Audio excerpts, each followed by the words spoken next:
Então vamos lá, pessoal, vamos fazer aí uma análise desta prova do Enem de 2022. Vou me limitar aqui a falar sobre a prova de matemática, tá? Não quero falar sobre a prova de ciências da natureza, porque não é minha área de domínio, embora eu tenha feito engenharia elétrica, tenha um bom conhecimento em física, já dei aula de física. Meu objetivo aqui é apenas falar sobre matemática, que é aquilo que eu leciono, certo? Caso vocês tenham interesse, eu posso até comentar sobre as questões de física em um outro vídeo, mas nesse vídeo aqui eu vou falar apenas sobre as questões de matemática, certo? Que é aquilo que eu ensino para vocês. Então vamos lá. Primeiramente, eu gostaria de comentar como foi a minha prova, porque isso é muito relevante no contexto, certo? Uma vez que a minha análise ela também está atrelada àquilo que eu fiz na prova, certo? Então, primeiramente, eu comecei com a prova, deixa eu até pegar aqui. Eu comecei a prova nessa questão do gráfico, essa questão aqui, eu vou cortar e vou mostrar para vocês. Essa questão que vocês estão vendo aqui. Eu comecei a prova com essa questão e o que acontece? Eu não consegui entender ela. De início, eu acabei tendo uma confusão entre velocidade e... É velocidade, né? Isso, velocidade de V e a temperatura. Acabei me confundindo. Por isso eu optei em pular ela, porque eu não consegui entender logo de cara. Depois, quando eu fui resolver, eu vi que era uma questão consideravelmente simples, que era só contar quantas vezes chegava ali no número 2 e menos 2. Onde começa o problema da minha prova? Eu entrei logo depois na questão de probabilidade, que vocês podem ver logo abaixo, certo? Essa questão de probabilidade me deixou muito confuso, porque aparentava ser uma questão bem extensa e por isso eu pulei. Quando você pula duas questões assim logo de cara, porque eu comecei com a prova de matemática, você querendo ou não perde uma motivação. Por quê? Você em teoria tem que acertar as questões. Pular logo duas de cara, isso dá uma desmotivada. E é aí que eu comecei a ter um pouquinho de problema na prova. Mas tudo bem, a 138 eu já consegui fazer e eu consegui inventar algumas questões em sequência. Só que daí o que acontece? Chegou nessa questão aqui. Essa questão aqui de geometria espacial, de projeção ortogonal, essa questão me deixou um pouco confuso. Eu acredito que talvez ela seja anulada, embora eu não apostaria minhas fichas nisso. Vamos esperar os outros professores analisarem, que tem mais experiência, no caso o professor Fredão e o professor Humberto. Mas tem uma possibilidade dela ser anulada. Por quê? O que acontece? Deixa eu até chegar aqui para poder explicar para vocês melhor. O que acontece? Ela fala o seguinte: ele inicia seu deslocamento no ponto P, centro da face superior do cubo. Segue para o centro da próxima face, converte à esquerda. Beleza. E segue para o centro da face seguinte e converte à direita. Gente, na minha concepção, pelo menos, ele não converte à direita, e sim à esquerda. Se você está olhando para lá e você vira para baixo, isso se chama esquerda, certo? E não direita. Então, a partir disso, eu não consegui entender e eu comecei a achar que essa questão ia ser anulada. Pode ser que minha interpretação esteja equivocada, eu esteja errado e de alguma forma essa questão está correta? Pode, a gente sabe que o Enem é assim. Mas 100% certo essa questão não está. Pelo menos o enunciado deixa isso consideravelmente confuso, tá? Quando eu cheguei nessa questão, eu acabei ficando muito preocupado, certo? Porque eu acabei começando a pensar, até alguns pensamentos errados. Eu pensei, será que eu estou muito perdido? Ou será que essa questão realmente está confusa? Porque assim, era uma questão que era para ser relativamente simples. Projeção ortogonal não é uma questão, não é para ser uma questão tão complexa. Embora no Enem de 2021 a gente teve uma questão de projeção ortogonal que foi uma das mais complexas. Mas de todo modo, quando eu tentei resolver essa questão, eu acabei ficando um pouco preocupado e isso afetou diretamente o meu desempenho nas questões seguintes. Daí eu continuei, eu pulei algumas questões para tentar dar uma motivada a resolver nas questões fáceis. Consegui emendar aí umas 10, 15 questões. Daí início já era 3 horas. Então eu tive uma certa dificuldade com essa questão da prova por causa dessa questão. E uma outra questão, deixa eu ver para qual lado que está, a questão da página anterior. Então foi 2 páginas seguidas que eu tive uma certa dificuldade. Essa questão, também vou colocar aqui, essa questão também acredito que vai ser anulada. Porque eu testei todas as alternativas na mão. Eu fiz a conta na mão, testei todas as alternativas e nenhuma dava resultado. Novamente, assim como a questão passada, pode ser que eu esteja equivocado, tá? Pode ser que eu esteja equivocado, embora eu acredite que não. Porque eu já vi mais comentários a respeito dessa questão que nenhuma das alternativas condiz com o que é definido no enunciado, essa questão aí das comissões. Então, sobre questões polêmicas, eu considero essas duas questões polêmicas. Daí a gente teve outras questões de geometria. Teve muitas pessoas que recortaram a prova para encontrar aquela questão da geometria que tinha o círculo e tal. Não era algo assim que não é proibido de fazer. Se você quiser, você pode fazer, tá? Na verdade, no edital diz que não pode, mas os fiscais nem se importam com isso. Então, muitas pessoas fizeram isso, certo? Agora, uma análise completa aí da prova sobre o que eu achei da prova. Assim, eu achei uma prova mais trabalhosa e mais extensa do que o Enem de 2021.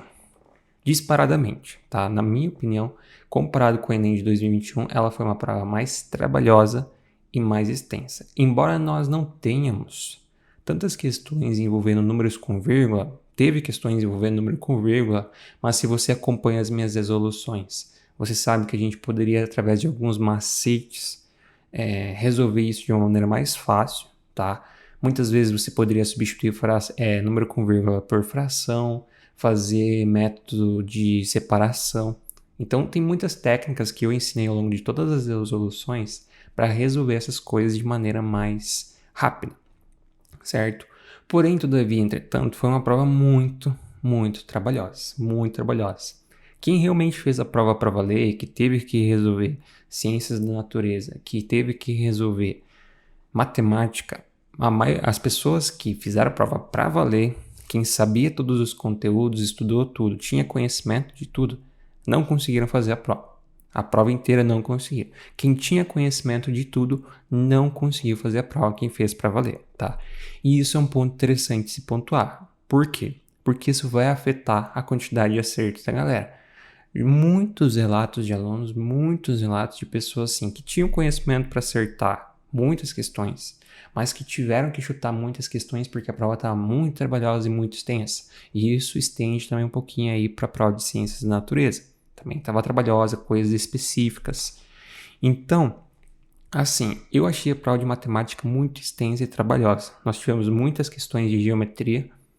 Ano passado tinha caído uma questão de projeção ortogonal, duas na verdade, uma ou duas. Este ano a gente teve pelo menos essa aqui, de dobrar essa questão do quadrado, que eu acho que vai ser anulada. E teve mais a da esfera, essas que eu me lembro. Então você teve pelo menos 3 questões de geometria espacial, 4 que teve aquela do cubo com a pintura. Então assim, muita geometria sem contas, né? Questões sem contas de geometria. Teve questão de estatística, teve uma questão de probabilidade bem difícil, que eu acredito que tenha sido bem trabalhosa, mas eu não cheguei a resolver ainda. Aquela logo abaixo da questão do gráfico, que eu comentei.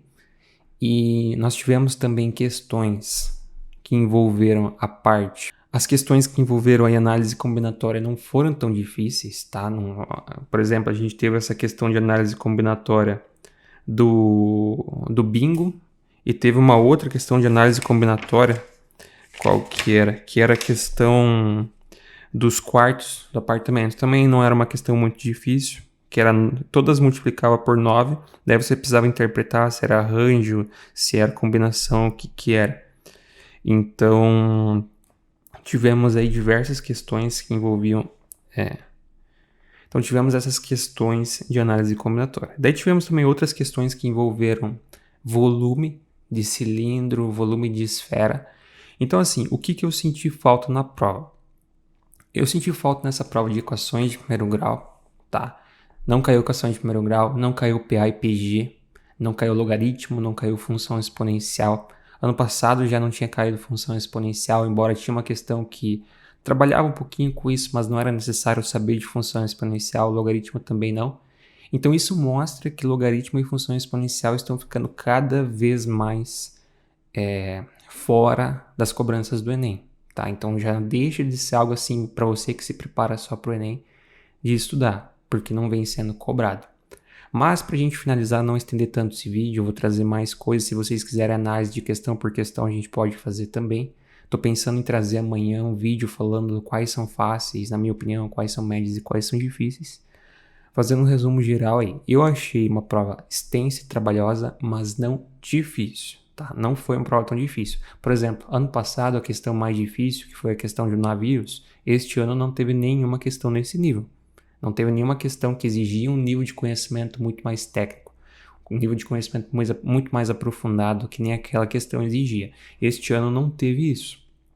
Já é um ponto a se considerar. Então eu não achei uma prova tão complexa, embora eu achei uma prova trabalhosa, cansativa e extensa, tá?